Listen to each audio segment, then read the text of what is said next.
Well, beautiful people, best damn nation. It is Wednesday, and you know what time it is. It is the Best Damn Wrestling Podcast. I am your humble host, Brown Renegade, and with me, I have the best damn crew. First of all, if you see this man in a dark alley, run. He will beat you up and throw you in the trash can. He is the green-eyed bandit. He fights people. Sometimes he bites people. He's your mama's favorite wrestler, and he can whoop your daddy ass, the one and only Roosevelt, the fighter. What's happening, my brother? What's up? And what's going on, everybody out there in TikTok land? I'm live on TikTok as well, right here on the Best Damn Wrestling Podcast. What's going on with you, Brian? How you feeling, man? What's going on? Oh, man, blessed and highly favored, my brother. I can't call it, man. I had a great trip last week. Got a chance to go up to Boston and checked out a Celtics game with my son, and it was just all kind of fun, man. So I enjoyed that. But now I'm good and refreshed. You know what I'm saying? And we got some big teams on the horizon. Big teams, brethren. Big teams. Everything, Irie. You know what I mean?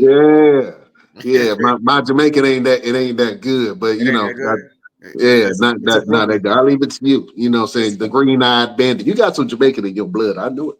It's a Brooklyn thing, man. It's funny because I was on TikTok the other day and I was listening to some reggae music because, you know, why not? Why not? And somebody was like, I didn't know you was Jamaican. I was like, nah, I'm just from Brooklyn. It's a Brooklyn thing. Oh, man. Shout out to everybody that's in Brooklyn, man. Listen, it's a lot of stuff that's been going on, my brother. Shout out to everybody that's watching us on YouTube, Facebook, Instagram, TikTok. Twitter, Twitch, TikTok. You know what I'm saying? Hold up. We got some peoples that's giving a shout out all the way from Louisiana. Yeah. Yo, that's a good brother of mine. We got to get him on the show. D-Mac has an amazing story that he needs to tell. I keep telling him all the time, man. That's big bro right there. When I first got started with wrestling, he was one of the guys that I decided to step up with, step in their face. And he ain't no small dude. 6'3", about 3 and some change when I first met him. You know what I'm saying? So, and I was only 150, and I was like, man, I'll slam your ass. They beat the hell out of me, bro. They beat the hell out of me real quick. So shout out to D-Mac. We can definitely get him on and let him tell his story. He has an amazing story to tell.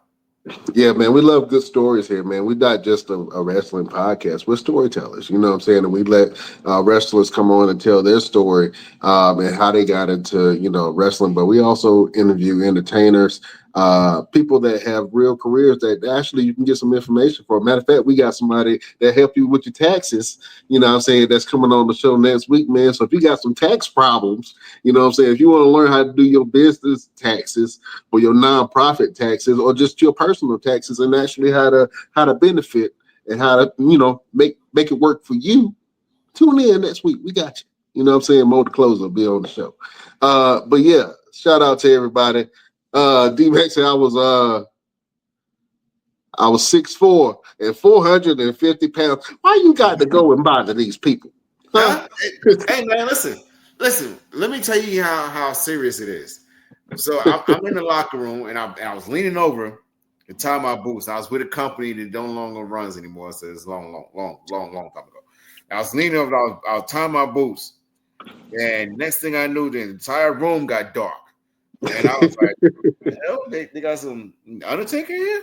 And I look up and I was like, oh, shoot, they got some good security for this company. Like this. These dudes is big. Ain't nobody jumping over no barricade. Yeah, better not nobody jump into that ring. It's going to be a wrap. And then I found out those were my opponents for the night. And I was like, Y'all couldn't email me first. You couldn't send me a message, you know what I'm saying, to stretch before I came in here to fight these giants. Some macaroni and cheese, some pasta or something. You know what I'm saying? Yeah. Beat on me bring a taser, nothing. I can't get a hootie hoo. You can't let me know what's happening. You know what I'm saying? They just put me out there, you know what I'm saying? But it was good. It was good for me because I had the opportunity to get in a ring with somebody that could guide me to be better. You know what I'm saying? And connect with somebody to make me better. And look where I'm at today. So shout out to D-Mac for leading the way for your brother to get to where I'm at today. Absolutely. We got some more of the best damn nation chiming in. Hey, well, hello. How are you? I hope you're feeling good. Yeah, welcome to the Best Damn Wrestling Podcast. You know what I'm saying? Listen, wherever you're from, man, just let us know. We'll shout you out on the show. Roosevelt, man, let's go ahead and get into it. We got some hot topics. Yes. To go over. Subject, hot topics. And there's a lot going on in WWE right now. First thing I want to talk about is Jey Uso. Hold up. Wait a minute. Yeah. Yeah. 4 letters. 1 word. Yeet. Yeah. Absolutely. His road to WrestleMania is looking really rocky, and I think it works in his favor in terms of how he's going to look at the main event of WrestleMania. More than likely, it's going to be night 1. Hopefully, they're doing right and do make him the main event of that show. But it's looking really rocky, and it's looking like he's doubting himself, and it's looking like he's not going to be able to beat Gunther for the WWE World Championship. And it kind of gives me off, like we've been talking about for a while, Coffee Mania, the Yes Movement, all these different things. The Cody Crybabies just doesn't match up to this. But but it gives me that vibe of, you know what, maybe he's not going to do it. But time, if you've been watching wrestling for a long time, you know, when you put someone as an ultimate underdog, they're going to win. You kind of giving it away to us now. It's like, okay, he's going to win. You know what I'm saying? So we'll see exactly what happens there. But how do you feel about his road to WrestleMania right now? I think that Jey Uso was one of those cats where nothing was really given to him. He had to kind of earn everything. And I think it's the same situation. Now he has to earn his spot. You can't just call yourself main event and don't earn your spot. You know what I'm saying? And so I think that Jey Uso was absolutely the MVP of last year, man. It was a lot of stuff that was going on. But Jey Uso, every city that he went in, man, he had complete crowd control. He has some great matches and with some top-tier talent, man. And I think that Jey Uso absolutely can beat Gunther, man. But Gunther got it. Hold up. And I know if LP was here, he would absolutely say this, but Gunther got to stand up for himself too and show that he can be the main event, because ain't nobody really talking about Gunther. They're all talking about Jey Uso. They all talking about Roman Reigns, Seth Rollins, and CM Punk. They're all talking about Jey Uso. I mean, not Jey Uso, but Jade Cargill and Bianca. And now EO and Rhea Ripley done weasel her way back into the main event picture, and then Charlotte Flair. I mean, you got some huge names, and the thing is, it's all taking the attention away from what Jey is trying to do and the momentum that he actually has. I think they're trying to scramble to put together this great event, but in the meantime, you kind of killing the main event, which is main event Jey Uso and the steam behind that. And I think they're trying to build it up by bringing Jimmy Uso. First of all, did you see the interaction where it's kind of Big Jim was taking up for his brother, his little brother, and he went over to Gunther and he said, me and you next week. He was like, Gunther looked at him like, are you serious? Jimmy slapped the Sonic coins out of Gunther. He hit him with his ancestors, okay? Yeah. He knocked out a tooth. He loosened the tooth. Straight up. You know what? And Gunther ate that and smiled about it. He ate it, and I know he gonna give it back 10 times forward with these chops. Tear Jimmy ass. He gonna chop through his soul. You know what I'm saying? He gonna chop his teeth down to his butt, and it's just every time that he walk, he gonna chew. It's just gonna be nasty. I just hope this is not a prelude of them saying that Jay is not going to be able to do this without Jimmy. I hope that this is like, because if you look back, and I saw a video on TikTok yesterday where they showed how Jimmy has always stood up for Jay the entire life. Like every time Jay was in a situation, Jimmy came and stood up for him. It was Roman versus Jay in the what was it? The Hell in a Cell match. Yeah. And Jimmy came in and got on top of him to protect his brother. When they left the bloodline, and Jimmy was like, "Yo, I'm here to protect you. Don't worry about it. I got you." And he super kicked Roman. And then when he stopped him from winning the WWE Championship from Roman Reigns, and told him that he was protecting him because he didn't want him to be like Roman Reigns. And I just hope that they just let Jay go and do this by himself, because Gunther is going out there by himself. He don't have Imperium no more. So let Jay do this by himself. You know, we all talk about Jey Uso's, especially being the heart of the bloodline. When the bloodline was at full force, Jay was the heart. But actually, Jimmy was the heart as well, man. I think you had the right and left ventricles. You know what I'm saying? Jimmy can absolutely. He's a great actor, man. He's trying to draw that attention back to Jay, and I think that even if they do have Jimmy Uso involved in the match, I still think it'll be a good match. Will it be soiled?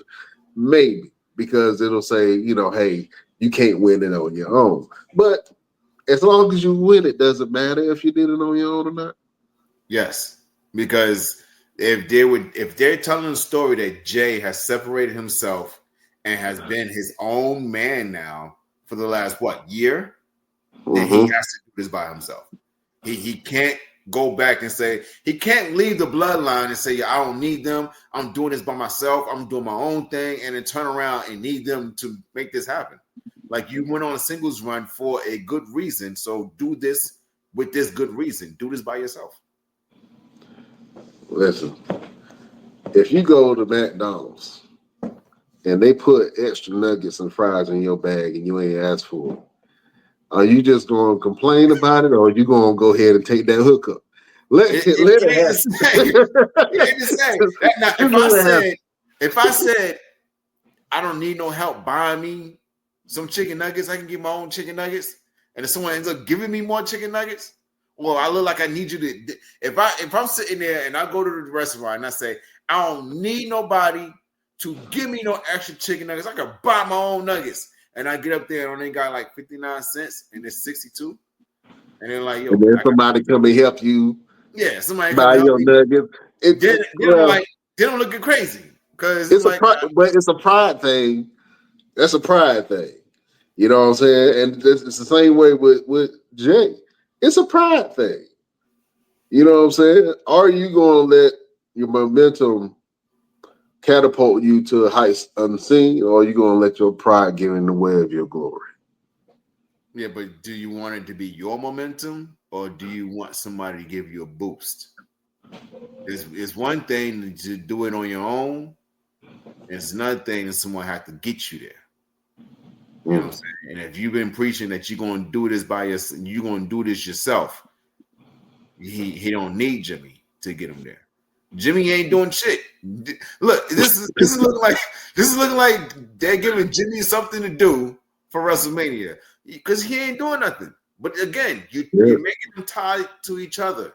They don't need to be. They were born together.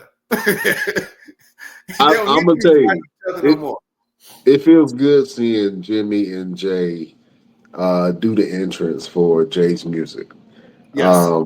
It just makes sense, and I think the song is a lot better than the songs that they used to have in the past. Now, I've always liked the Usos' music, but Jay just got one of them bangers.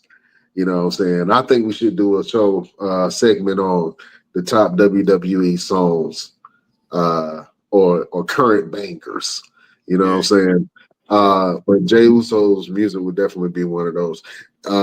I like Jimmy's music too, but it just don't have that same energy and feel that Jay's music does.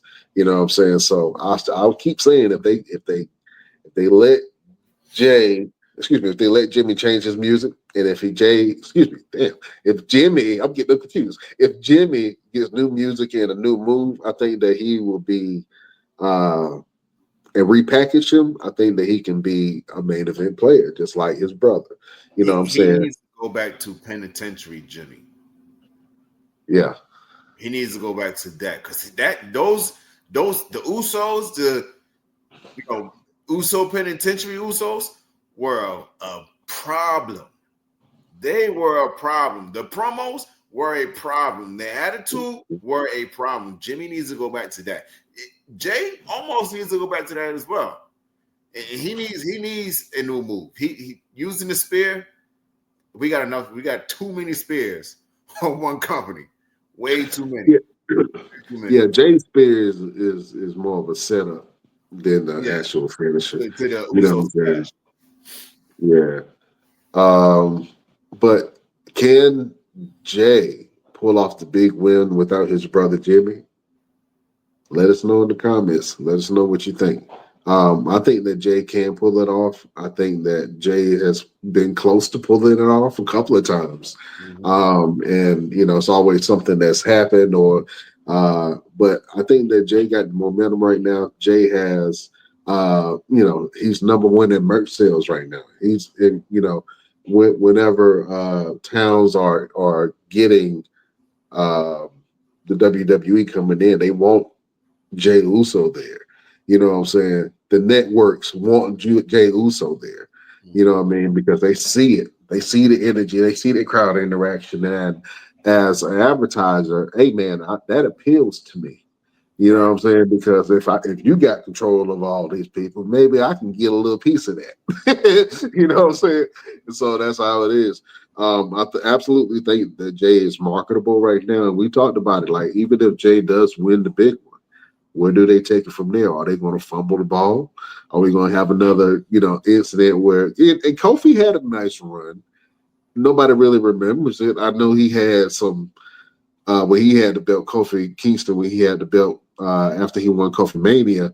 He had a feud with Randy Orton. And he did? Because I honestly don't even remember who he wrestled, who he defended the belt against after he won it at Mania. And I was there at Mania. I was backstage working. I can't even tell you who he defended the belt against. Randy Orton was definitely one of them. He beat Daniel Bryan to get the belt. I think he faced, who was with Daniel Bryan at the time? Was it Ed Redbeard? I think he faced him. I don't know. I don't remember all of. I just know that Brock Lesnar came in and did what Brock Lesnar does. And just totally destroyed Kofi Kingston in the blink of an eye. Like, a fart would have been longer. Yeah, so as the bell rung, it was like ding ding ding. Oh, pick them up. F5. 1, 2, 3. Match over. And I'm like, what? Wait a minute. Hold up. Rewind. What happened? Right. Yeah. Straight up, man. So it's like an old school Tyson fight. Yeah. So would they do the same thing to Jay Uso, man? Because it's possible. You know what I'm saying? It's possible. Yeah, Kofi did have a really short reign. It only lasted for maybe 4 months, 5 months, maybe. Even that much. It was in October, so he won it at WrestleMania, which is in April, and then he lost in October because WWE had the debut on Fox, right? That marked the debut on Fox. Yeah. Yeah, and they needed a big match. They needed a big star. Brock Lesnar arguably was one of the biggest stars at that time. You know what I'm saying? Even though Kofi Mania but this is the question. Yeah, that's the question. Is Jay Uso going to be a placeholder when he wins this belt? Right. Or will he have a good title run? I know that even though... the energy is giving me when Sami Zayn beat Gunther for the IC title. He was like a placeholder to transition to Braun Breaker. Oh, I love Braun Breaker, but he ain't doing nothing right now. And maybe they're not doing nothing with him. I think that he wants to do more. but they rather not doing nothing with Braun Breaker right now. And I think that he's poised and ready to go. Um, but they, for some reason, they not letting the reins loose. They still got him on a leash. Yeah. You know what I'm saying? And maybe some people need to be on the leash. You know what I'm saying? Because if But you here's do the it, thing. I think WWE has their main roster on a leash a little too tight now. Because you got to think, you have a product like NXT, you have a product like WWE Evolve, where people are tuning in, if not more than, but just as much as they are with the main roster. yeah, And these guys and girls are really going out there and getting busy. You know what I'm saying? To the point where when they leave, even for a short moment from NXT to main roster, and we can't even say main roster anymore. We're doing from NXT to Raw or SmackDown, and they right. get out there on these pay-per-views. They're making the ones that are already been there work hard. You know what I'm saying? Like, what's the young girl that was NXT champion, and she was in the Elimination Chamber? Roxanne Perez. Roxanne Perez. You can't tell me not one woman on Raw or SmackDown has ever gotten in a ring with her and worked like it was on TV. She made them, they had to work like it was an NXT event. You know what I'm saying? Mm-hmm. So I think they need to start loosening the reins a little bit, because you have people like Penta who is going to go. You got people like Braun Breaker who can go. You have someone like Trick Williams who may be coming up to Raw or SmackDown pretty soon, who will be going. You know what I'm saying? So you got to kind of loosen up the reins. Let them move. They even got someone like Bayley who's going from SmackDown and Raw down to NXT and doing some things. And now she's like, yo, I'm back in the groove of it. Like, and some of them realize, like, okay, maybe I'm not as good as I used to be. You know, when Becky Lynch went back, she had to be like, okay, I'm a little winded. Hey, listen, I'm gonna tell you something. And I've always been kind of critical of Becky Lynch because I like Becky, but I'm not a big Becky Lynch fan. But I like the characters of Big Time Bex. I get it, but you know, because I'm a big Charlotte fan, so maybe I'm a little biased. You know what I'm saying? Yeah, when it comes to the Queen, I don't, you know, they've been kind of frenemies for a long time, so I kind of got caught up in that beef. But anyway, um, what was the question? Is a breaker is a stick of dynamite. Absolutely. Yeah, man. Well, But you don't want to blow them up too soon. And I yeah. think they got a potential Goldberg situation right there.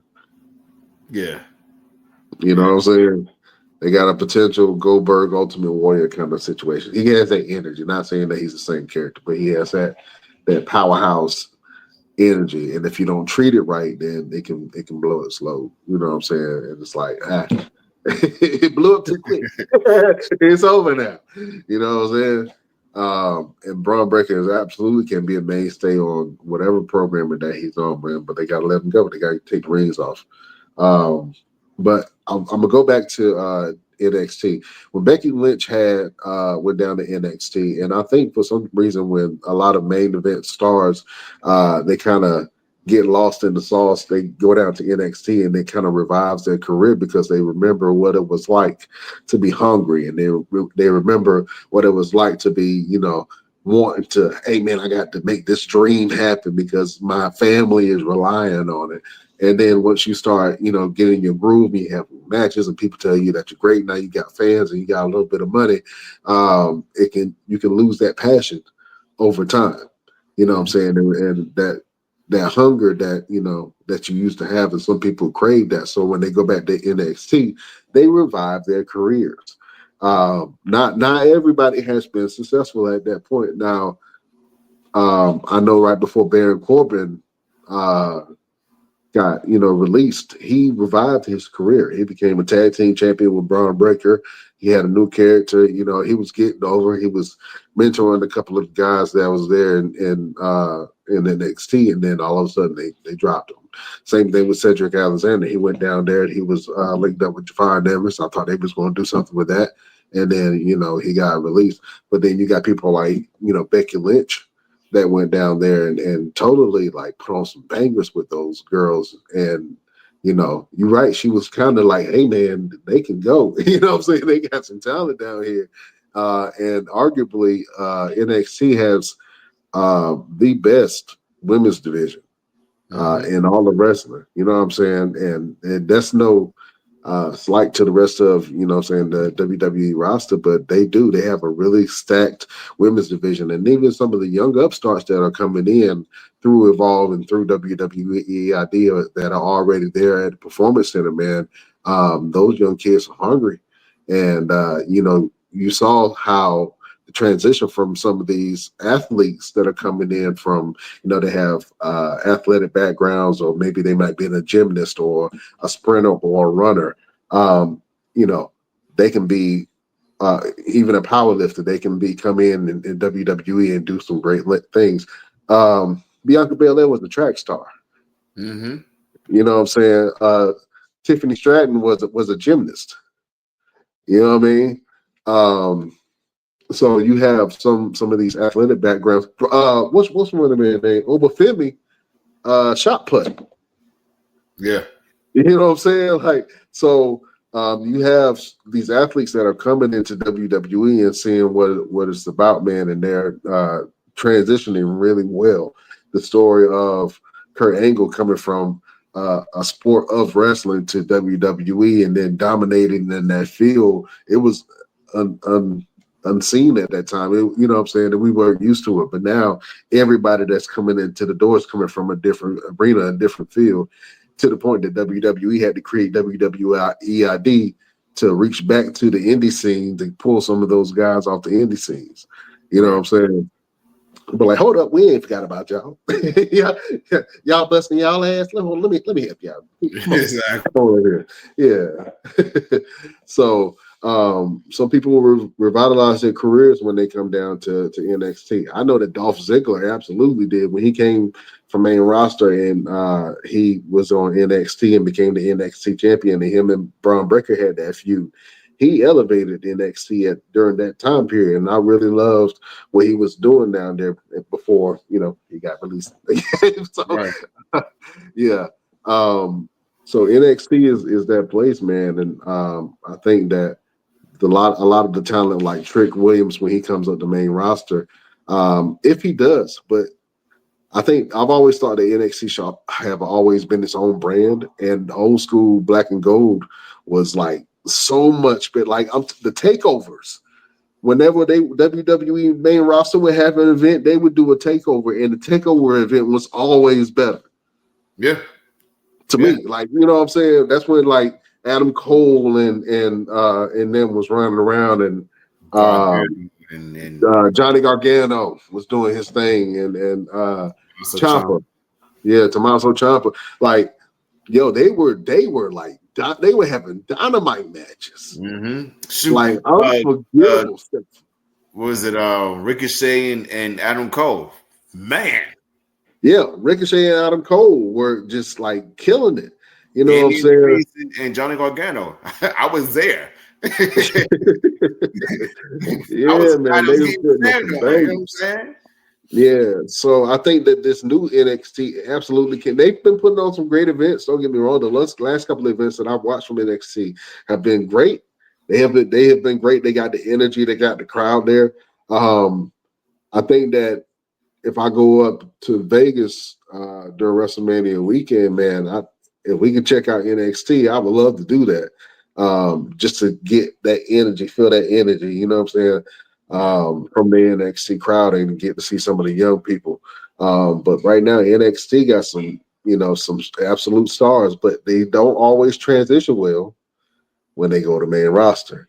Right. So and maybe it's a lack of understanding, especially, and I'm gonna keep it a book, especially with the black men.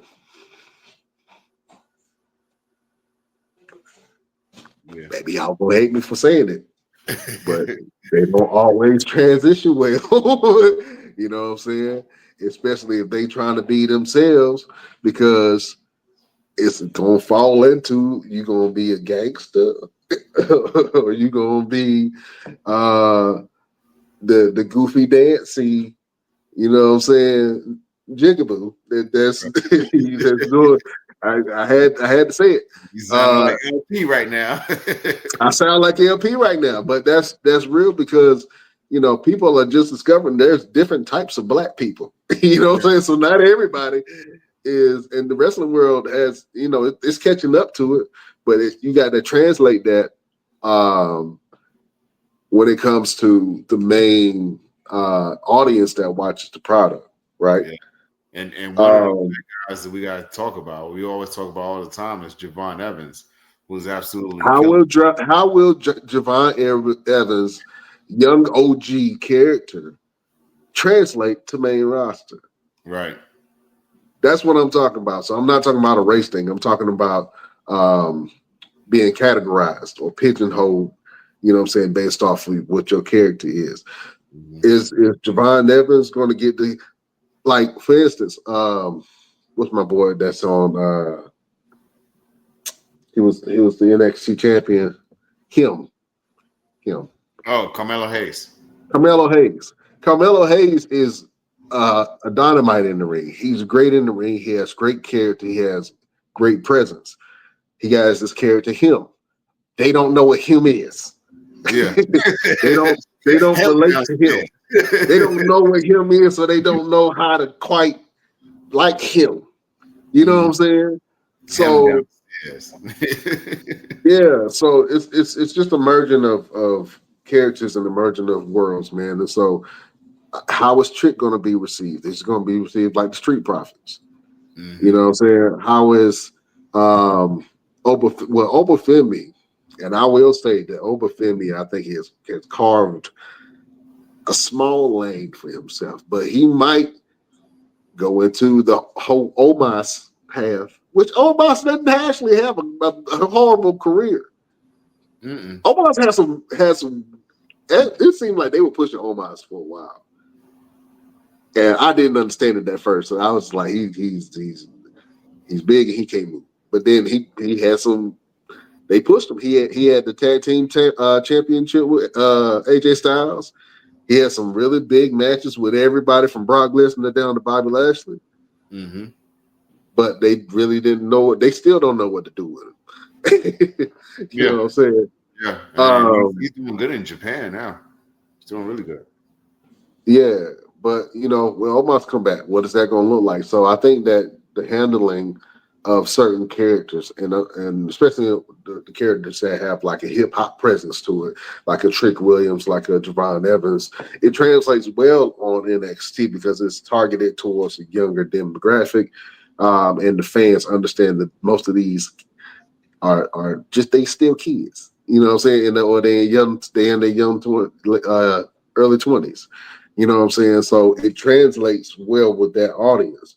But when it comes to main roster, will a young OG character or will a whoop that Trick character or even Carmelo Hayes right now, he's kind of trying to find his footing with the him thing.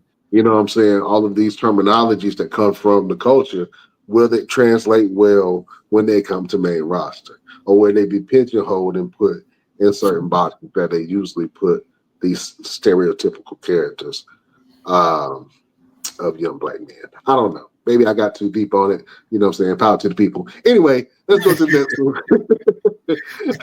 All right. So the next one we got to talk about is Rhea Ripley, Bianca Belair, and Io Sky.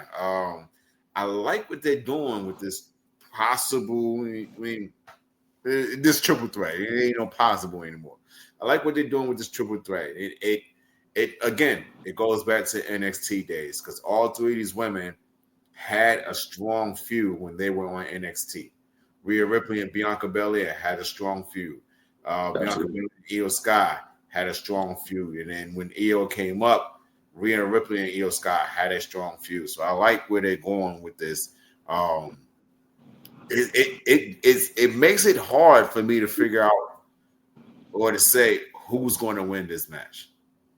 Because all of these women have a right to win this match. You know what I'm saying? It's not like they were just thrown in, or it was just something to do. I feel like the EO women was thrown in. I feel like you probably gonna want to fight me, but you're not. Charlotte Flair is a something to do match. Charlotte Flair and Tiffany Stratton is a something to do match. Tell me this. Since that bum ass confrontation that they had when they was cutting promos or talking trash to each other, what happened? What happened? The queen is taking her time. The queen does not have to appear when you want her to, peasant. What are you talking about? How dare you form your lips to talk about the queen, Charlotte Flair, in any capacity, sir? You leave her out and talk about she's just something to do. She is the thing to do. She is Miss WrestleMania. How dare you? The gall of you, sir. Talk about the queen like that. Are you there? Roman Reigns, CM Punk, and Seth Rollins, that was a something to do match. They just throw that. All right, let's pick 3 names. All right, cool. They're gonna have a match. That's what that was. How dare you form your lips to say that Charlotte Flair was a something to do match? What? I'm gonna call your mom. You're gonna call my mama. How dare you? I'm gonna call your mama and tell her the disrespect you are. How do we escalate to this? How do we escalate to you telling my mama on me? Because you know how I feel about Charlotte. Y'all be pressing my buttons. Y'all be pressing my buttons. Oh man, but well, let's go ahead and talk about that match, because that's supposed to be a big match, and with Seth Rollins, Roman Reigns, and CM Punk. So we're not even gonna finish with Io Sky now? That's how you're gonna do the ladies? Well, you gonna do the queen, and that's what happens. They have to come down. Ask that whole question. Disrespect came out for Charlie Queen. Yeah. You know, they do have a really good story that they're telling with these 3 women. Okay, yeah. So let's go back to that real quick. Rhea and Bianca being the 2 biggest ones, and Io Sky being the smallest one. They keep, trying to dismiss her, and she's like, "I ain't having it. Y'all ain't gonna do that to me." And it kind of reminds me of a female version of a Rey Mysterio,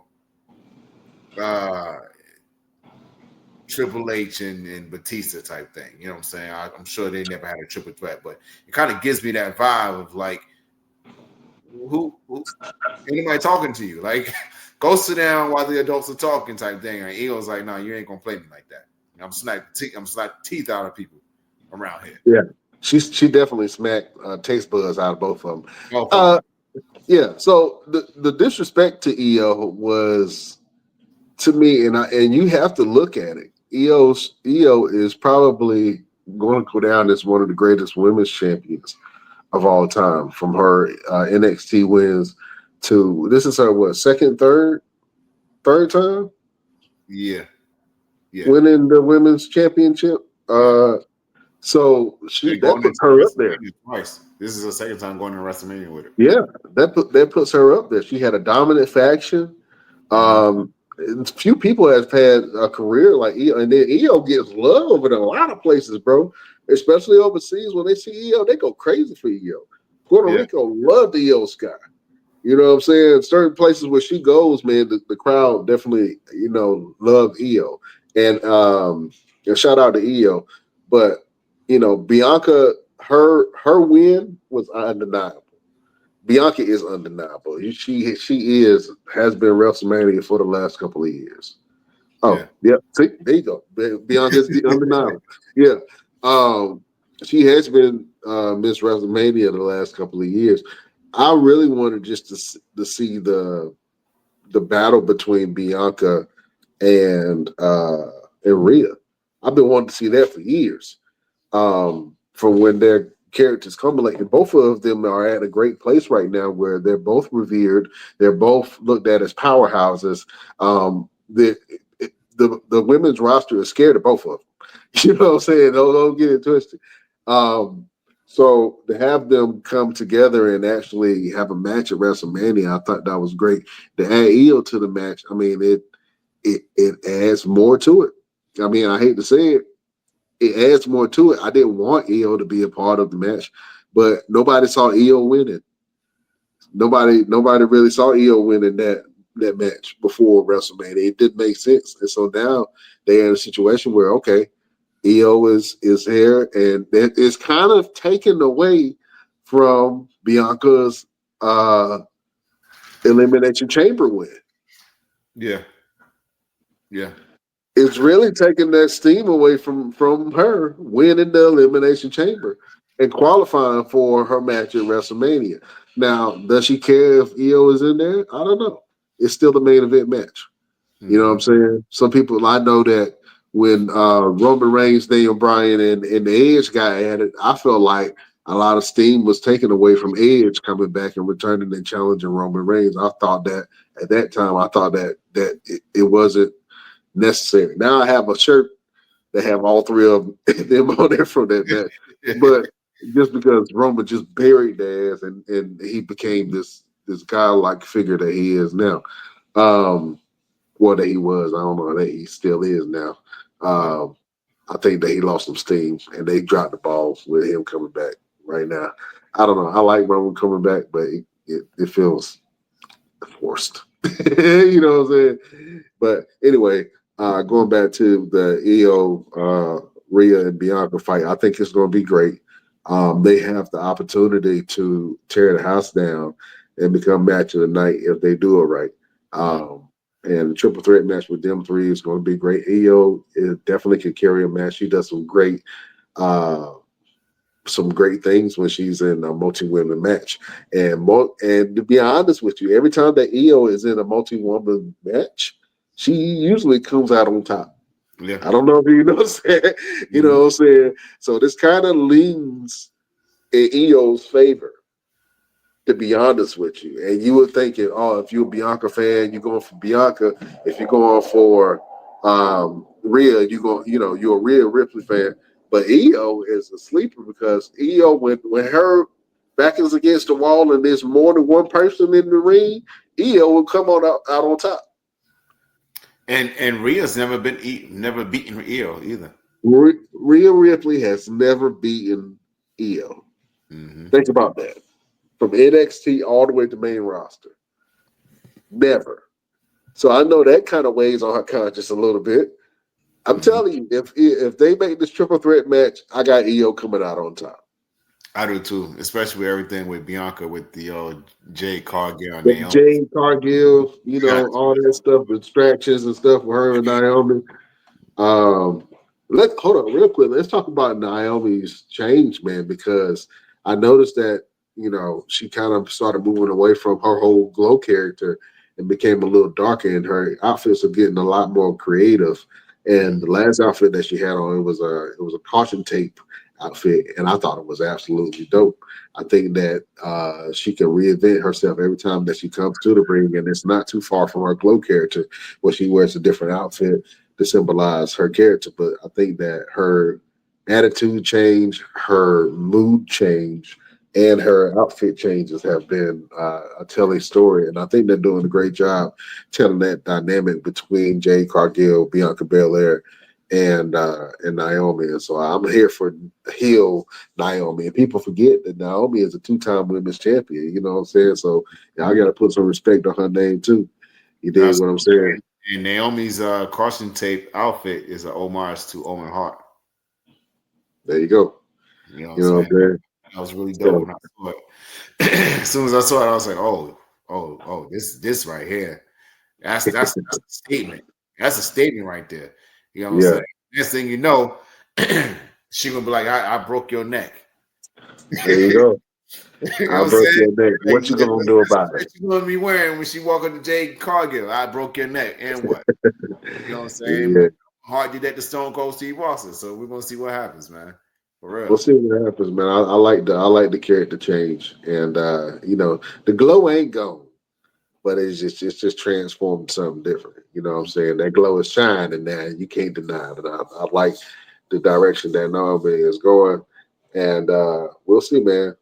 It's gonna be interesting at WrestleMania. You know what I'm saying, to say the least. All right, now let's go over this bum match that got thrown together: Seth Rollins, Roman Reigns, and CM Punk. Um, I I don't know. I don't know how to quite feel about it. What you think? Uh, I'm liking it. I'm liking it because it's a lot of what's going to happen with this. You know what I'm saying? With the way CM Punk is presenting everything as if he's being given what he asked uh, Paul Heyman of. You know what I'm saying? Like he made a mention. He said, "Thank you for serving your tribal chief on a silver platter." And he turned around, looked at him, like, what is he talking about? And bam, he got busted in the back of the head. It's a lot of twists and turns and what are you talking? What is going on? Type thing with this. And he made a good point. Neither Seth or Roman has beaten CM Punk without the other one's help. Mm. And so it's going to be interesting to see exactly what all comes about with this. Yeah, man. I don't know. I don't care. I think I cared more when it was just Seth Rollins and CM Punk. I would love to see them go at it again. They put on a great match the last time, and I think that I want to see Seth Rollins, get one over on Punk. Um, as far as like Roman Reigns and CM Punk, I don't know. I know they're digging into, what I'm saying, the past where CM Punk helped Roman Reigns at the Bloodline Rules match. And all. I know they're trying to tie it all in together, but I really feel like this match was kind of thrown together. And will it be a good match? I guess it'll be decent. Um, I don't know. I'm more interested. It's going to be a banger. I think it's going to be a banger because all three of these guys can really get busy when If they need. it's up to Seth Rollins, it's going to be a banger. Yeah, yeah, And no disrespect to my tribal chief, man, but his matches are always slow in the beginning, and then they pick up with story later on. You know what I'm saying? So the first 5 minutes, you might as well go to the bathroom, grab you something to eat, take a quick dump, and then come back, and then it's going to start really getting good at the end. yeah. But Seth Rollins like to have good matches from starting to the end. I don't know. I like CM Punk has been winning me over, but I'm not a fan of Punk like that, man. I don't know. He's been winning me over. He's had some great matches. The last couple of matches, all the way from NXT. I'm sorry, not NXT. From AEW, he had some pretty decent matches there too. So he had some good matches. Yeah, he had some good matches in AEW. So lately, he's been winning me over. His But promo is on point. his promo was on point, so it's not too much negative that I can say other than just preference, right? Yeah, Um, and in preference, I'm a Seth Rollins fan. In preference, I'm a Roman Reigns fan. If I'm going for in-ring talent and who I want to see wrestle, I would want to see Seth Rollins wrestle because Seth Rollins wrestles. You know what I'm saying? Roman tells stories, and CM Punk is just like, I don't know. I feel like he still got this chip on his shoulder where he's trying to prove something. yeah. It needs to be that way. It needs to be where he has a chip on his shoulder. He has something to prove. And then I think the story is laid out for us. I think the story is laid out very plain for us. Where CM Punk has got something to prove. He got a chip on his shoulder. Everybody in the locker room hates him, and he's got to let them know, like, I don't care if you hate me. I'm still gonna be out here getting busy and show you why I always self-proclaim the best of the world. And then Roman Reigns and Seth Rollins are going to tell that story where Seth is the reason why I am the way I am today, and and Seth is going to say, well, Roman's the reason why I am the way I am today. So Right. it's like a Batman and Joker from the very first one. When When It's like Sami Zayn and Kevin Owens. You can't talk have one about the career without talking about the other one. Yeah, You know what I'm saying? it's like when Batman and Joker. When Joker looked at him and said, "You can't get mad at me by what I'm doing because you made me." And then Batman turned around and was like, "You know what? You can't get mad about me chasing you and beating your ass because you made me." Same thing. That's what we have now. That's what we got. You know what I'm saying? So we'll see, man. I think it'll be a great match. Like I said, it's going to be paced. You know, Yeah. anything Roman is going to be paced. Or paced slower match in the beginning and then pick up in the latter part of the match. Speaking of, let me ask you a question. You're a wrestler. How much does pace matter when it comes to storytelling in the ring? We always talk about emotion over motion. If I go too fast and I'm just doing a bunch of moves, I'm just doing a bunch of moves. If I pace it to where you can digest everything that we're doing, then it makes a lot more sense and it means a lot more. You know what I'm saying? If I get in there and I hit you with a Canadian destroyer and I turn around and hit you with a super kick and I go up to the top rope and I hit you with an elbow drop and then you turn around and hit me with a spear, which one are you going to remember? Right. You know what I'm saying? But if I go in there and I give you the Falcon Arrow and I pin you 1, 2, and you kick out and I let that moment fester, it's all about the pacing. You know what I'm saying? And it's not always so much as, they're taking their time because somebody don't want to get tired or blown up. No, they're taking their time because it's all about the emotion of it. It's all about getting invested in what we're doing. So Roman Reigns has a really good pace, especially for his size and his style. You know, but if he gets in a ring with somebody, like when he got in there with I hate to say it, Logan Paul. When he got in there with Logan Paul, he had to kind of turn it up a little bit because he had to match Logan Paul's style, and the same vice versa. Logan Paul had to kind of tweak his stuff a little bit to match what Roman Reigns does. And of course, you know, Roman Reigns being the veteran and the heel at the time, so you know, the heel sets the pace, and you know, it's all about the pacing, man. It's all about the emotion. Okay, so as a wrestler, right? If you are trying to pace the match and slow it down, you know you have certain time, you got certain things to put it in. Has there ever been a time where you had to check a wrestler because they were going too fast, and for them going too fast, like they were maybe hitting a little harder than usual, or they were a little bit sloppy? How do you check a wrestler or tell a wrestler, hey, you going too fast, we need to slow this down? We call it the JBL. You give them that one good solid one, and they know. Okay, all right. My So bad. you just gotta lay a good punch in. Here's the thing: if I'm going to stop you before I let you hurt me, you know what I'm saying, and I'm going to slow you down.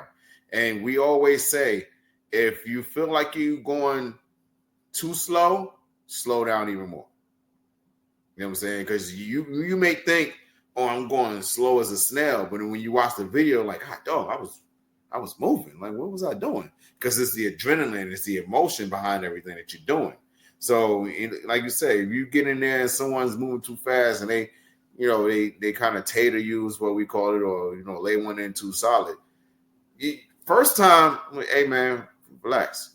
Oh, my bad. The second time, I gotta make you relax. Hey man, I'm just second time I'm gonna tell you. Most time I don't get the two. I don't get the two. I don't get the two. You know what I'm saying? When you catch me off one time and I give you one good solid one, you're like, hey man, what's going on? And I just need you to slow down, relax. Yeah, the first one was a mistake. The first one was a mistake. The second one is ass whooping. Yeah, that's how. But for me, because I've been in the ring with somebody like D-Mac, the first one I hit you with is an understanding that you need to slow down, because if I hit you with a second one, the match is done. And it's not to hurt you, it's to teach you. It's to protect you, because if you get in the ring with somebody who just don't care, then you're going to have a long night in a hospital because of something where you could have controlled yourself a lot better. You know what I'm saying? It's all about having a really good veteran in the ring with you that can say, all right, he's a little excited. I need to slow him down. I've had moments where I was a little excited and I had to be slowed down. But it only takes once. When you actually listen and you pay attention and you understand that they're trying to teach you something. They're not trying to hurt you. They're trying to teach you. Now, there are some that's been out there that's trying to hurt guys.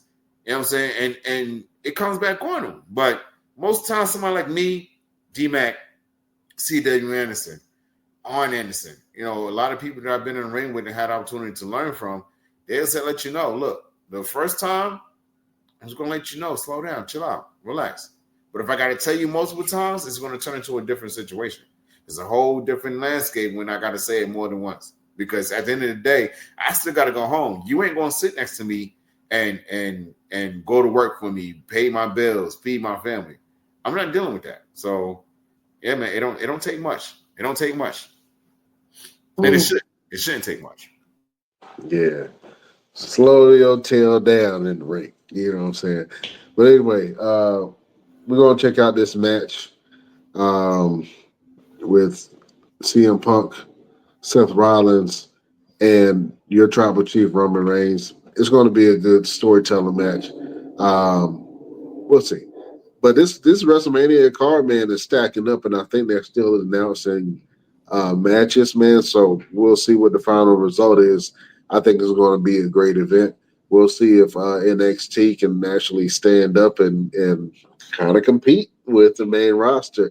Like I say, I know the old school takeovers used to really compete with, the main events of WrestleMania. They used to be really, really good. So we'll see what the chef has been cooking up, Shawn Michaels, and see if they actually can put on a good card for WrestleMania weekend for NXT. So I think that's going to be great, man.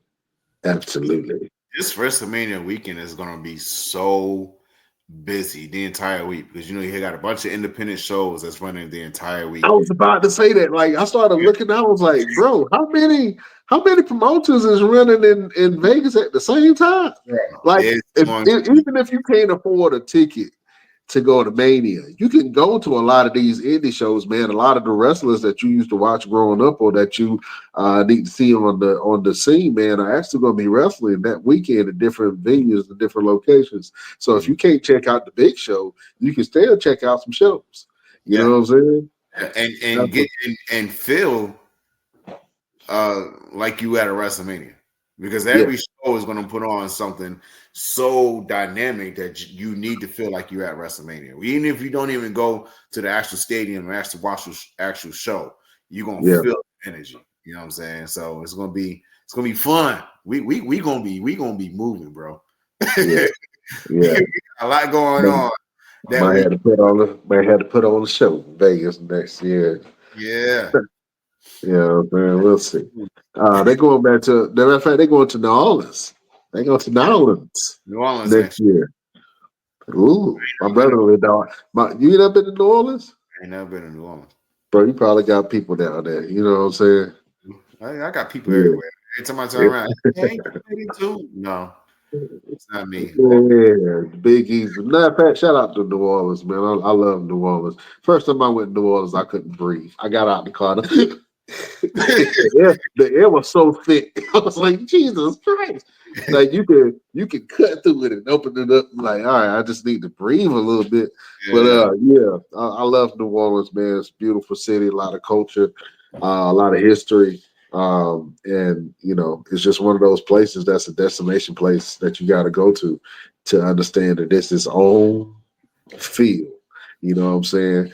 And you gotta realize that New Orleans, although it's in Louisiana, it don't look like the rest of Louisiana. You know what I'm saying?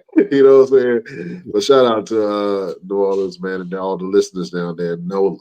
You know what I mean? But if this WrestleMania is picking up, man, we on the road to WrestleMania.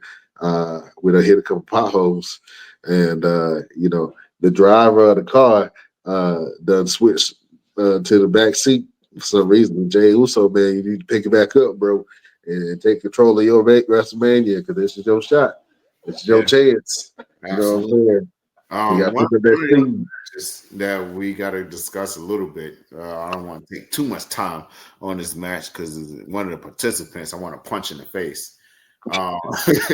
It's John Cena versus Cody Rhodes. And they're trying their hardest to make people want to be invested in this match. They're trying to make people want to care.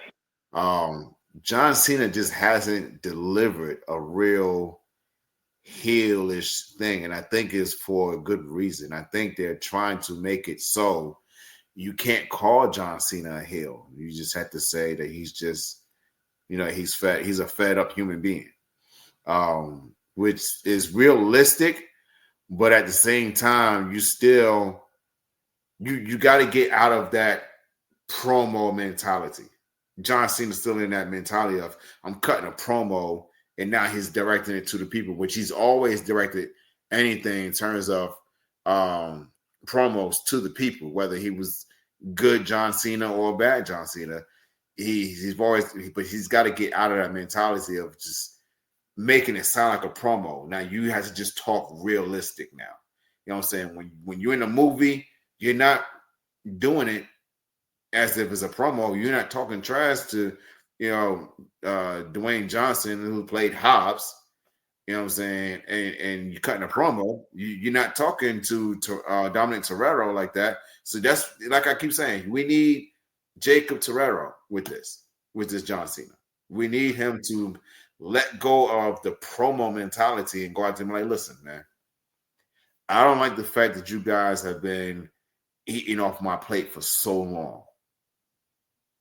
Like I've done everything, and it seems like every time I turn around, someone's asking for something else. When the people want to asking me what do I need, what do I want? You know what I'm saying? So that's the thing that John Cena needs to get into. Let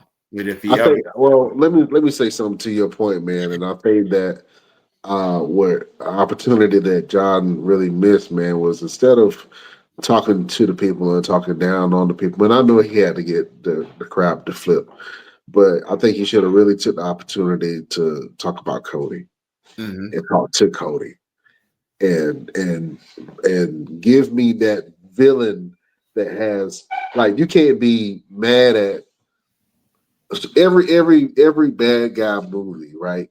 Even if it's directed towards like the city or the country that they live in, right? They're still a representative of the people in some type of way. Maybe a spy that's from there, or what I'm saying, a director that's from there, or maybe a lawyer that's trying to fight for the people. You know what I'm saying? You can't hate you gotta direct your hate, right? And I feel like John at this point he needs to direct his hate and disdain from the people. Apparently that's what this new character is, directed to Cody and make it super personal with Cody. And I think they tried to do it, but it didn't hit the same. You know what I'm saying? It didn't feel good. Like I think that John needs to make more appearances. And people need to see this new heel. You can't just pop up with WrestleMania. All right, I'm bad guy now.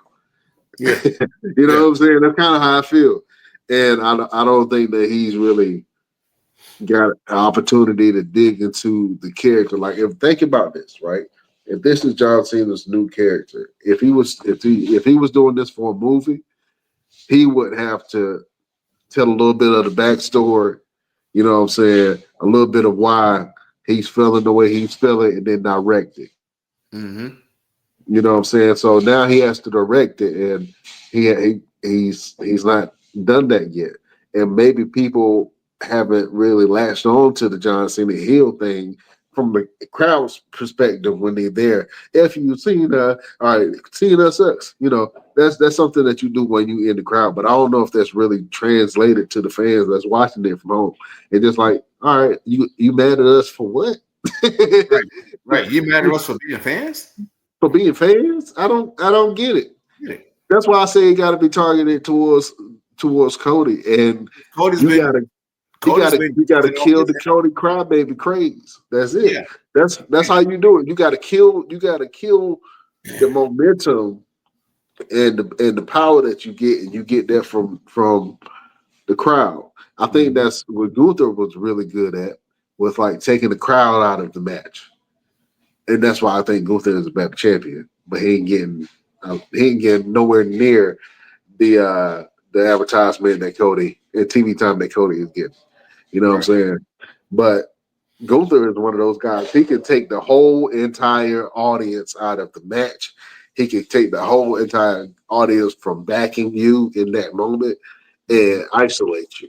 And I think that's what John Cena has to do to Cody in order for you to really make this the ultimate heel turn of all time. Yeah. Because if you got heel turn without action, it's just a heel turn. But when you got action associated with it, oh, now you solidify. Like Rock, the final boss. The Rock don't have to come on TV no more. And that final boss character is going to live forever. From that little piece that he did and the impact that he made. And I think that's what John Cena got to do. He got to come and make an impact some type of way. He need to beat the hell out of Cody in front of his mama. And then maybe to steal his mama's shoes or something. I don't know. The Rock did a good job. He did a good job of going at Cody and his family, making it personal. I think that John Cena got to do the same thing. And in order for the fans to get behind it, I think the fans are kind of behind it, but they're still trying to understand it at the same time. This is a lot to digest. You know what I'm saying? That your ultimate hero, that you live to see him become a villain. You know what I'm saying? I think people still chewing on it, and they still don't believe it. You know what I'm saying? They think he gonna go and do a Make-A-Wish tomorrow. But, we'll see. We'll see how it goes. I think John Cena's distracted because I'm on his neck. You've been on that man neck, boy. I'm trying to tell you. Hey, listen. Every show I've been going to over this past couple days has allowed me to cut a promo or talk trash or call John Cena out, and I've been getting fans to record it on their phones and post it. He gonna see me one way or another. He gonna know that when we step in the ring together, I'm putting this pretty yeet thing right across his chin. I'm telling you, and it's gonna happen, man. I'm really confident in it happening. And that's not just like trying to toot my own. Manifest it, yeah. You know what I'm saying? This is more of a manifestation. And I really feel like it's going to happen. Because the doors are open, and WWE has gotten to a space where they can open these doors for possibilities. Right. They have WWE and NXT and TNA working together very strongly. Doors are opening. You got the WWE Evolve. You got WWE ID. Things are happening. So if it don't happen, it won't happen before WrestleMania. But I can see it happening before Survivor Series. I tell you that. Yeah, make it. Yeah, if John Cena need a little fluff piece, you know what I'm saying, to move on to the next, he can soften you up a little bit in the ring. You know what I'm saying? You do remember I'm coming to your house in a couple of weeks, right? Yeah.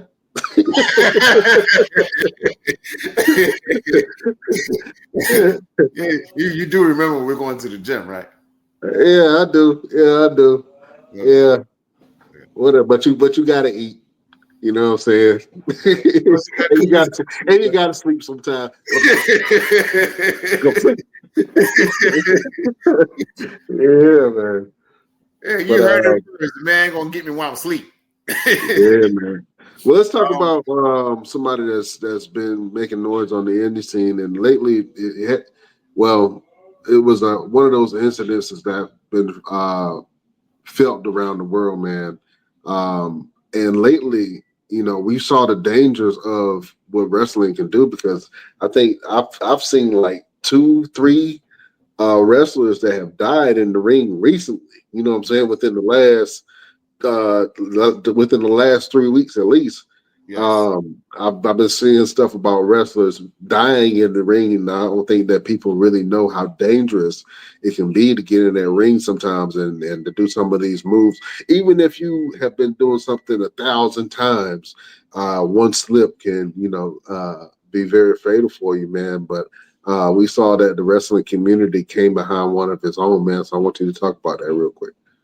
Yeah, so shout out to Chris Bay who was in a match and like you said, doing a move that he's done several times, and I think it was like one of the cutters that he was doing, and just happened to land wrong, and it paralyzed him. He's gotten to a point where he's able to move now. He's able to stand and walk, and he was able to, and the wrestling community came together at Future Stars of Professional Wrestling out there in Las Vegas, Nevada, and put on a benefit show for him to kind of help him with anything that he has going on financially.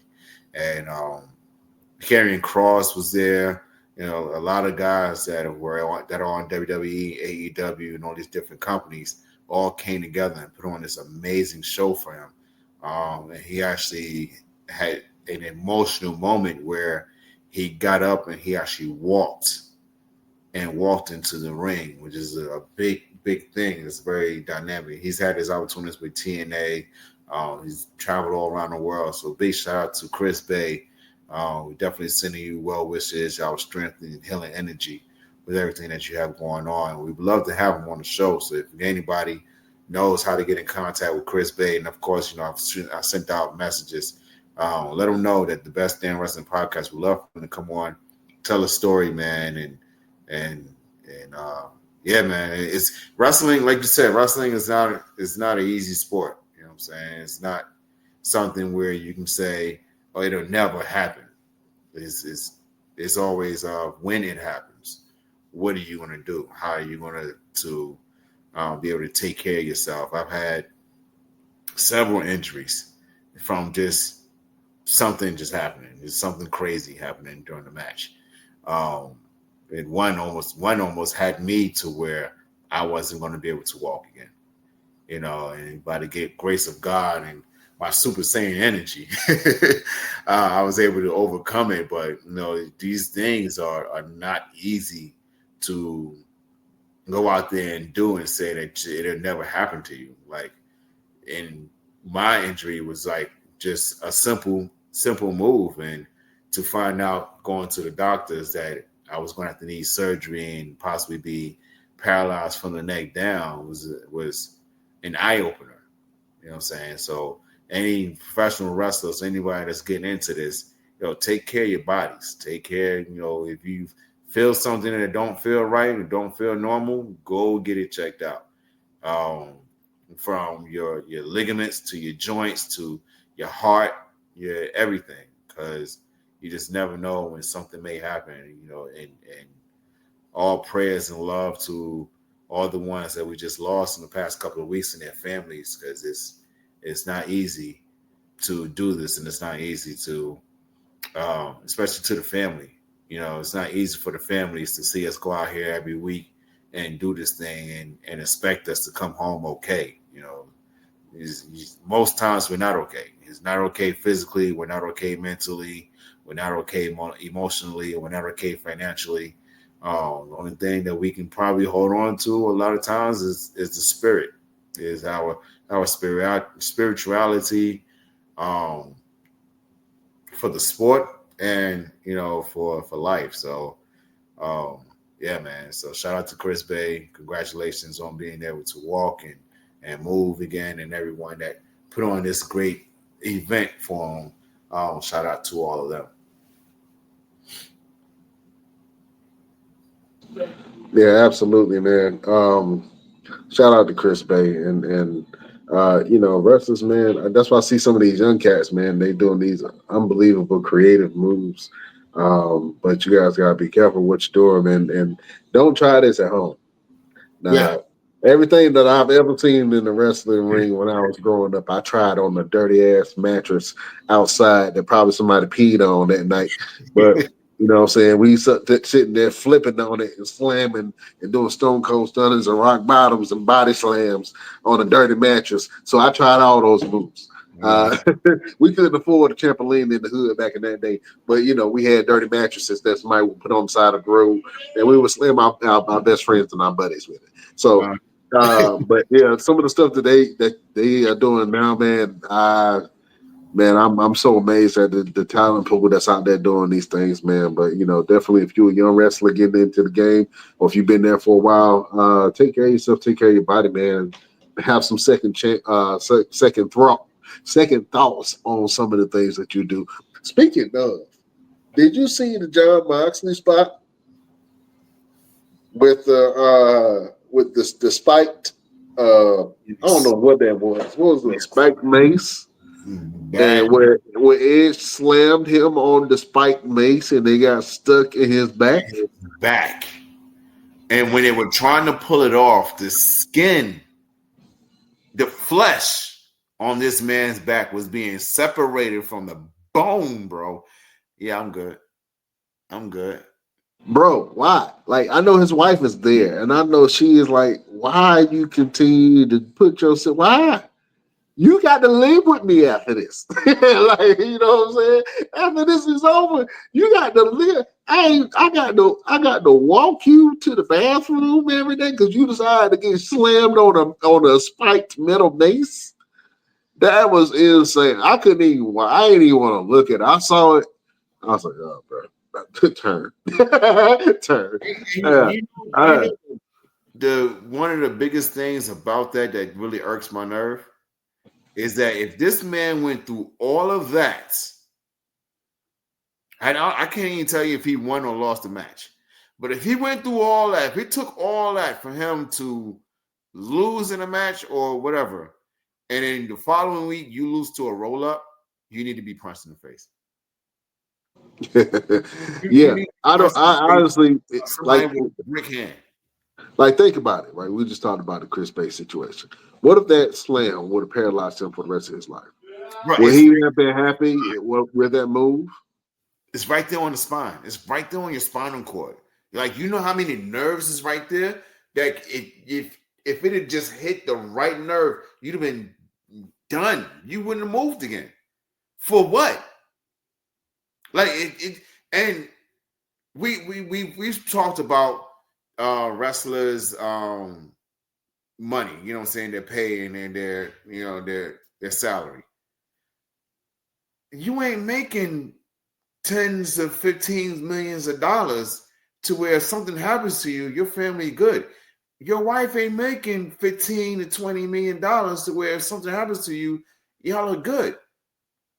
And it's in a match where I can't say, and we would love to say it, but I can't say that the company is going to take care of you the rest of your life because you went out there and put your body on the line like that. How many wrestlers that we know now that are struggling financially, doing all these conventions and living off the glory days of their names so they can have Vienna sausages? Like, for real. Because the companies are no longer taking care of them. You got a Legends contract, but it ain't doing nothing. You know what I'm saying? So I get it because he's John Moxley, but I don't get it because at the end of the day, you are still John the father, John the husband. Yeah, absolutely. It's crazy to me. Yeah, I've seen a lot of spots, and that's why I can't get into the whole death wrestling thing.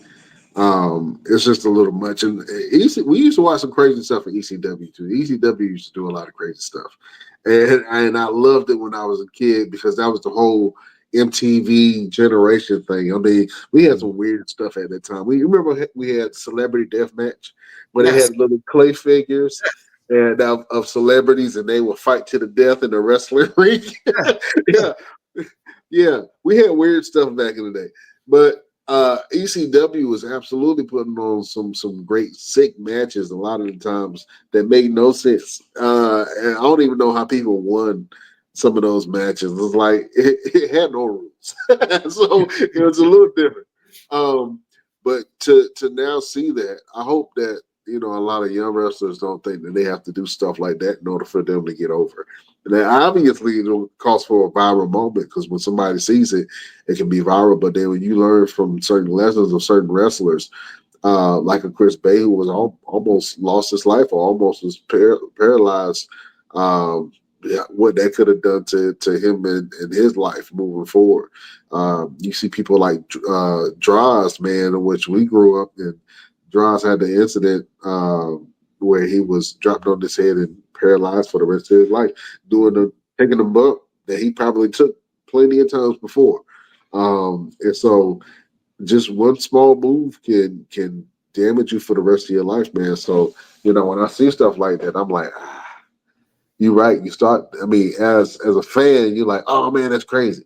But then as a father and as a man and a husband, I'm like, man, yeah, that could have been it for him. Period. You know what I'm saying? And just like I said, we just lost a couple of wrestlers, that were on the indie scenes just from performing. Yeah. You know what I'm saying? So not even nothing crazy with a move. Just boom. Their body was like, yo, that's it. yeah. That's it. You know what I'm saying? Like I said, it could be health conditions, but I'm not rushing myself to leave by doing something that I don't need to do. You know what I'm saying? I can get over with the crowd just trying to tell me, hey, I love you, or hey, shut up. I don't need a barbed wire bat to tell a story. I'll pull out real quick. I'll turn into Dr. Seuss. yeah. So like viral moments ain't worth your life. Right. You know what I'm saying? So yeah, but shout out to John Moxley, man, for doing that crazy stuff, man. You a rider for AEW, bro. Straight up, straight up and down. Oh man. Well, listen, man. We got to go ahead and end the show. We want to squeeze in more, but we ain't got a whole lot of time. You know what I'm saying? So, we give y'all what we can. But shout out to everyone who watches and listens to the Best Damn Wrestling podcast. Thank you for everyone who watches our clips.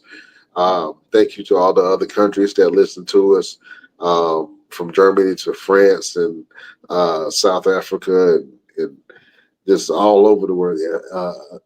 Asia, certain countries in Asia. Thank you guys for watching us and paying attention to us and listening to us on our apparatuses. We love y'all like play cousins, and y'all are welcome anytime to interact with your boys. If you need something from Roosevelt, if you need some good training, you know what I'm saying? He does these absolutely insane workouts. So you can go ahead and get your workout on with Roosevelt. And he'll show you how to eat pizza and lose weight at the same time. So that's having, bro. Yeah, that's it. That's the pizza diet. Yeah. So you can go ahead and get on that pizza diet with Roosevelt. Other than that, man, my name is Brian Renegade. You can find me on all platforms at Brian Renegade and check out what I got going on. I got some more food content that I'm about to drop for y'all, so it's going to be exciting. Y'all been showing me love on my food videos, and I appreciate that. You know what I'm saying? People be tuning in and see what I'm going to cook. Like that. I can give y'all good restaurant recommendations. You know what I'm saying? I love doing a barbecue tour, so I am doing a barbecue tour this year. And so I'm going to check out a couple of spots to have some well-known barbecue. I got to do it sparingly, you know what I'm saying? Because I am on a health journey now. So I got to spread out my briskets and my meats. Catch up with your boy Roosevelt. I'm this close, bro. Like this close. Like it's almost like I could smell it and taste it on the tip of my tongue to 10,000 on TikTok, man. I'm at 9,900 and some odd. So when you follow me on TikTok, officially _ Mr. Everything. On Instagram it's at Roosevelt the Fighter. And that way you can see everything I got going on. Of course, like he said, if you want to get some workouts in, it don't matter if you're in North Carolina or you in Timbuktu. I can still get you to where you want to be in terms of your health goals. And please, please make sure you guys tune into us every single week follow the Facebook page because you never know when we're going to have another exclusive interview for you guys. We got one coming up this Friday. We got several coming up next week. And you guys should always make sure if you find the bell somewhere, hit that little bell. Hit mention. Get reminded of this. Put your Google Calendar. You know what I'm saying? Yeah. And that way you can never, ever miss an opportunity to see your boys right here on the Best Damn Wrestling Podcast. Brian. Yeah. Let's go ahead and end the show, bro. Yeah, sometimes we're late, but we always on time. Yeah, absolutely, man. So check us out. We got some big things going. Roosevelt, we do this each and every week. My brother, do you have a final word for the beautiful people? Yeah, my final word for the day is going to be what do I have for the final word today? I got you. We'll do this. Encourage others.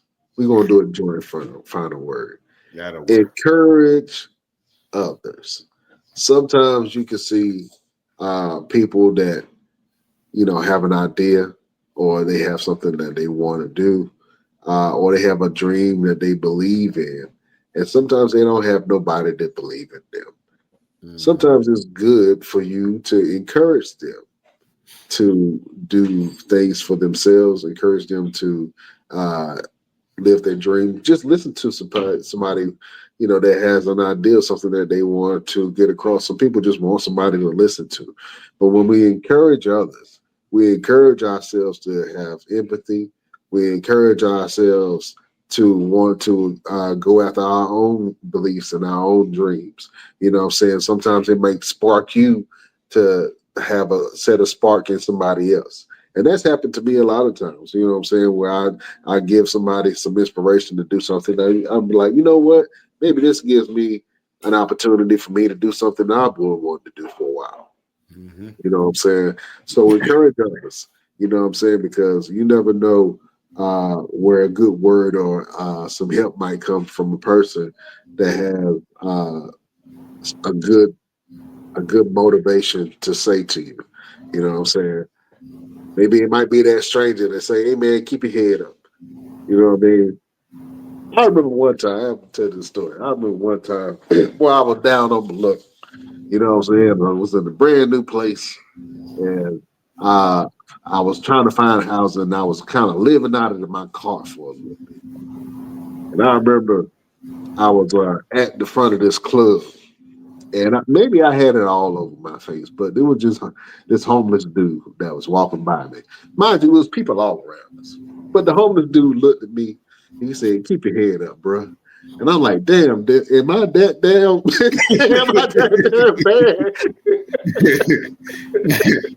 that out of all these people out here, he looked at me and told me, keep your head up, bro. Mm-hmm. And that meant something to me, you know what I'm saying? Because they don't cost you nothing to give a compliment. And it might make somebody whole day.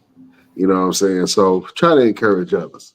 You know what I'm saying? See somebody, give them a compliment. Compliments go a long way in building self-confidence. You know what I'm saying? If you're somebody that got a goal, or if you got a friend that's trying to start a new business, encourage them to do it. You know what I'm saying? Don't tell them how they not going to do it or how they going to make it happen. Nah, all that will come in place later on. Just encourage them to get started. You know what I'm saying? Encourage somebody. That is a final word from your boys at the Best Damn Wrestling Podcast, Roosevelt and Renegade. Man, we got to end the show, brother. Beautiful people. Find us on all platforms. You can find us on Instagram at the Best Damn Wrestling Podcast. You can go over to our Facebook group, the Best Damn Wrestling Podcast. We got a Facebook page. You can go over there, the BD Wrestling Podcast. We got an X or Twitter, as it was formerly known, at Best Damn Crew. We got a Twitch, the Best Damn Wrestling Podcast. You can go over to our TikTok. I ain't on it all the time, but whatever, at the Best Damn Wrestling Crew. And you can go to our website and support all of our sponsors there, www bestdamnwrestlingpodcast.com and check us out. Yeah, we got some big stuff coming this year. I'm so excited. We working on it. So when we present it, you gonna know what it is. Roosevelt, you already know what it is, player.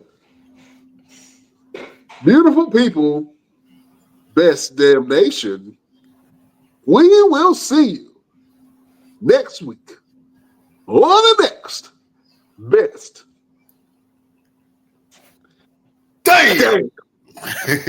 wrestling podcast. All right, beautiful people. We can't hold you no longer. We did you. Adieu.